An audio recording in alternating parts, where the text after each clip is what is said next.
안녕하세요. 오늘은 성경 그 중에서도 요한복음 6장을 좀 깊이 들여다볼까 합니다. 네, 요한복음 6장이죠. 여기에는 예수님의 그 놀라운 기적 이야기도 있지만, 또 많은 사람들을 좀 충격과 고민에 빠뜨렸던 그런 중요한 가르침도 담겨 있잖아요. 맞습니다. 그 두 가지가 아주 긴밀하게 연결되어 있는 장이죠. 이야기는 그 갈릴리 바다 건너편에서 시작되죠.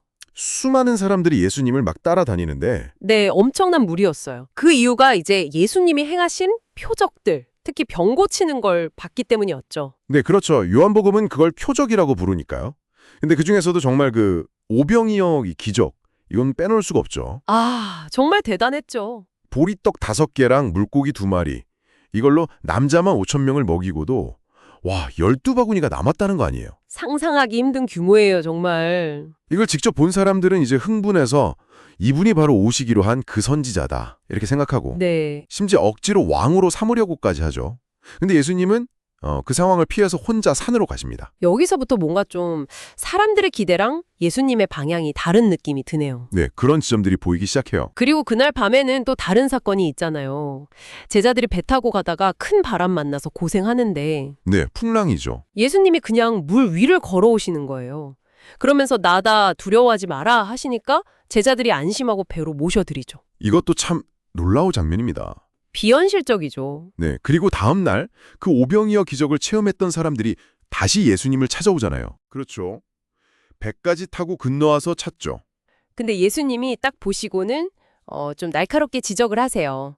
너희가 찾아온 게 표적의 의미를 깨달아서가 아니다. 네, 그냥 떡 먹고 배불러서 온 거 아니냐. 이렇게요. 맞아요. 사람들의 그 동기, 그 속마음을 정확히 꿰뚫어 보신 거죠. 그러면서 이제 대화의 초점을 완전히 바꾸시는 것 같아요. 네, 여기서부터 중요합니다. 썩어 없어질 양식 말고 영원한 생명을 주는 양식을 구해라. 이렇게 말씀하시잖아요. 그렇죠. 육적인 필요, 배고픔을 넘어서 영적인 진리로 이제 확 넘어가시는 거예요. 사람들은 좀 당황했을 것 같아요. 표적을 또 보여달라고 요구하잖아요. 네, 조상들이 광야에서 만나 먹었던 것처럼 우리도 뭔가 믿을 만한 걸 보여달라는 거죠. 아, 만나 이야기. 근데 재미있는 건 예수님이 바로 그 만나 이야기를 가지고 당신에 대해 설명하신다는 거예요. 어떻게요? 그 만나는 모세가 준 것도 아니고 진짜 하늘에서 온 떡도 아니다. 아버지가 주시는 참떡, 하늘에서 내려와 생명을 주는 생명의 떡은 바로 나 자신이다. 이렇게 선언하시죠. 와, 나는 생명의 떡이다. 나에게 오는 사람은 결코 배고프지 않고 나를 믿는 사람은 영원히 목마르지 않을 것이다. 네, 요한복음 6장 35절 말씀이죠. 이건 뭐 보통 선언이 아닌데요. 사람들이 가만히 있었을 리가 없을 텐데요. 당연하죠. 바로 수군거리기 시작합니다. 아니, 저 사람은 우리가 아는 요셉 아들 아니냐.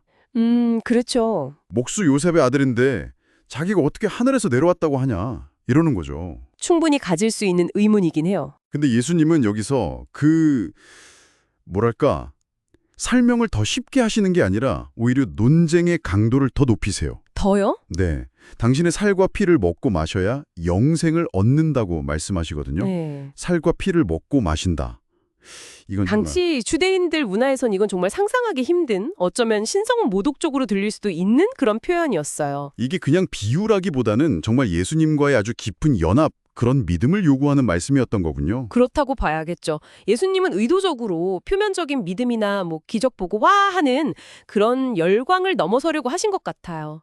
당신 자신과 정말 깊고 실존적인 관계를 맺기를 원하신 거죠. 단순히 군중의 환호를 받는 그런 메시아가 아니라 네, 생명을 주는 존재로서 자신을 완전히 내어놓으신 거죠. 그래서 결국 사람들 사이에서 아니 이 사람이 어떻게 자기 살을 우리한테 줘서 먹게 한다는 거야 하면서 막 다투기까지 해요. 와, 분위기가 정말 험악해졌겠네요. 근데 이 어려운 말씀 때문에 제자들 중에서도 동요가 있었다면서요? 네, 이게 중요해요. 제자들조차도 아, 이 말씀 너무 어렵다. 누가 이걸 알아들을 수 있겠냐. 이런 반응이 나온 거죠. 아, 정말 힘들었겠네요, 제자들도. 예수님이 물론 설명을 해주세요. 살리는 건 영이다. 육은 아무 소용이 없다. 내가 너희에게 한 말은 영이고 생명이다. 이렇게요. 영적인 의미를 강조하신 거군요. 네. 하지만 결국 이 설명을 듣고도 많은 제자들이 이 시점에서 예수님을 떠나가 버립니다. 아, 결국은 떠나는군요. 네. 이게 예수님 사역에서 어떻게 보면 되게 중요한 분기점이에요. 기적을 보고 따라왔던 많은 사람들이 그 기적 너머의 진짜 영적인 실제, 그 어려운 말씀 앞에서 등을 돌린 거죠. 참 안타깝네요. 그럼 남은 12제자에게 예수님이 물으시잖아요. 너희도 가려느냐? 네. 그때 분위기가 얼마나 무거웠을까요? 그때 시몬 베드로가 정말 중요한 대답을 하죠. 그렇죠. 주님, 영원한 생명의 말씀이 주님께 있는데 우리가 누구에게로 가겠습니까? 이 고백이 참 울림이 크네요. 모든 게 흔들리는 상황에서도 결국 예수님 안에 답이 있다고 본 거니까요. 네, 정말 중요한 믿음의 고백이죠. 근데 또 아이러니한 건 예수님이 바로 그 고백 직후에 이 12 중에도 자기를 팔 자가 있다는 걸 암시하신다는 거예요. 가룟 유다를 말씀하시는 거죠? 네, 인간의 어떤 연약함과 그럼에도 불구하고 붙드는 믿음의 신비가 정말 같이 드러나는 장면입니다. 정말 요한복음 6장은 드라마틱하네요. 눈에 보이는 기적을 통해서 예수님의 능력을 보여주셨다가 네, 거기서 멈추지 않고 그 기적의 진짜 의미, 즉 예수님 당신이 바로 생명의 떡이라는 더 깊은 진리까지 나아가시는군요. 그리고 그 앞에서 사람들이 어떻게 반응하고 갈라서는지를 너무 생생하게 보여줘요. 맞습니다. 결국 이 장은 우리에게도 질문을 던지는 것 같아요. 그냥 눈에 보이는 어떤 필요 채워주는 거나 신기한 현상, 그런 걸 넘어서서 네. 때로는 정말 이해하기 어렵고 받아들이기 힘들어 보이는 그런 영적인 실제를 우리가 믿음으로 받아들일 준비가 되어 있나 하는 거죠. 오늘 같이 살펴본 이 요한복음 6장 이야기 속에서 혹시 당신의 마음을 특별히 건드리는 부분이 있으셨나요? 아니면 혹시 당신에게도 예수님의 말씀이 때로는 이건 좀 어렵다 이렇게 느껴지는 지점은 없는지, 그렇지만 그럼에도 불구하고 베드로처럼 영생의 말씀을 붙잡게 만드는 그 힘은 또 무엇인지 한번 잠시 생각해보는 시간을 가져보는 것도 의미 있을 것 같습니다.